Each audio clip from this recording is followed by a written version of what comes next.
നിയമസഭയ്ക്കകത്ത് ഭാരതാംബയുടെ ചിത്രം വെച്ച് ബി.ജെ.പിയുടെ parliamentary party ഓഫീസിലാണ് ഭാരതാംബയുടെ ചിത്രം വെച്ചത്. ശ്യാമപ്രസാദ് മുഖർജി, ദീൻദയാൽ ഉപാധ്യായ എന്നിവർക്ക് ഒപ്പമാണ് ഭാരതാംബയുടെ ചിത്രവും സ്ഥാപിച്ചത്.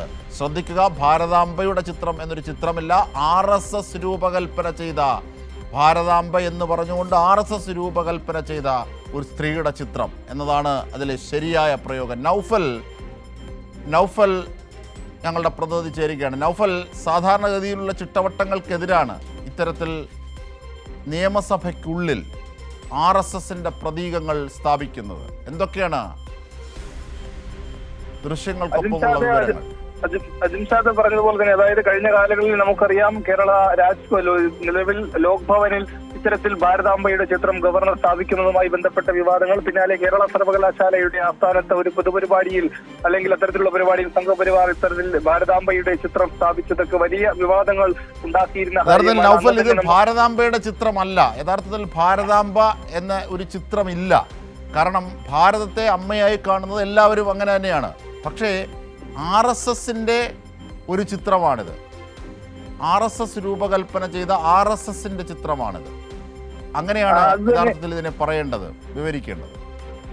അതെ, അജിംഷാദ് പറഞ്ഞതുപോലെ തന്നെ RSS രൂപകൽപ്പന ചെയ്ത അവരുടെ പരിപാടികളിൽ മാത്രം ഉപയോഗിക്കുന്ന, അല്ലെങ്കിൽ ഈ പറയുന്ന കാലാകാലങ്ങളായി അവർ ഉപയോഗിക്കുന്ന ഒരു ചിത്രമാണ് സർക്കാരിന്റെ പൊതുവേദികളിൽ അവർ ഉപയോഗിച്ചു തുടങ്ങുന്നത്. വലിയ വിവാദങ്ങൾക്ക് വഴിവെച്ചിരുന്നു. പിന്നാലെയാണ് ഇന്നിപ്പോൾ കേരള നിയമസഭയിൽ എന്തായാലും ഇപ്പോൾ അവർക്ക് 3 MLA-മാരുണ്ട്. അവർക്ക് അനുവദിച്ച നിയമസഭയിലെ 302-ാം റൂമിൽ ബി.ജെ.പിയുടെ പാർലമെന്ററി പാർട്ടി ഓഫീസായിട്ട് അവർക്ക് നൽകിയ റൂമിലാണ് ഇന്ന് രാവിലെ അതിന്റെ ഉദ്ഘാടന ചടങ്ങ്, അല്ലെങ്കിൽ അത് തുറക്കുന്നത്, അതിന്റെ പ്രവർത്തനം ആരംഭിക്കുന്ന ഒരു ചടങ്ങായിരുന്നു. അവിടേക്കാണ് ബി.ജെ.പിയുടെ അധ്യക്ഷനെ നിലവിലെ മറ്റ് 2 MLA-മാരും മുതിർന്ന നേതാക്കളും ഉൾപ്പെടെയുള്ളവർ, ബി.ജെ.പിയുടെ നേതാക്കളും പഴയകാല നേതാക്കളായിട്ടുള്ള ഈ പറയുന്ന ദീൻദയാൽ ഉപാധ്യായുടെയും ശ്യാമപ്രസാദ് മുഖർജിയുടെയും ചിത്രത്തിനോട് ചേർന്ന് ഈ പറയുന്ന അവരുടെ നിർമ്മിതിയായിട്ടുള്ള ഭാരതാംബയുടെയും ചിത്രം അവർ സ്ഥാപിച്ചത്.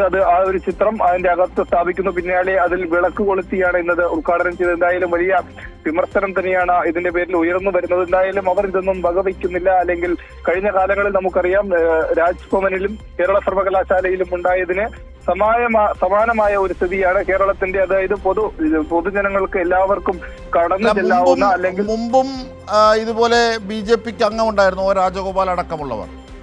അപ്പോൾ ആ ഘട്ടത്തിലെങ്ങാണം ഇത്തരത്തിൽ ചിത്രങ്ങൾ, RSS പ്രതീകങ്ങൾ നിയമസഭയ്ക്കുള്ളിൽ സ്ഥാപിച്ചിരുന്നോ നൗഫൽ? അജിംഷാദ്, ഇല്ല. കാര്യം അന്ന് നിയമം MLA ആയിട്ട് ഒരംഗം മാത്രമാണ് കേരള നിയമസഭയിൽ അവർക്ക് ഉണ്ടായിരുന്നത്.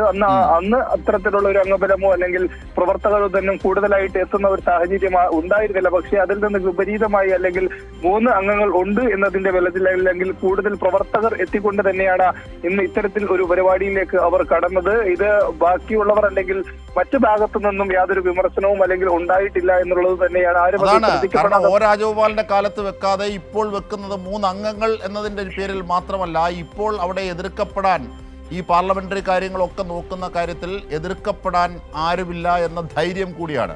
അത് ഡീലിൻ്റെ ഭാഗമായി കൂടി കാണേണ്ടതുണ്ടോ എന്നൊക്കെയാണ് തുടർന്നും അറിയേണ്ടത്. എന്തായിരുന്നാലും നൗഫലാണ് വിവരങ്ങൾ നൽകിയത്.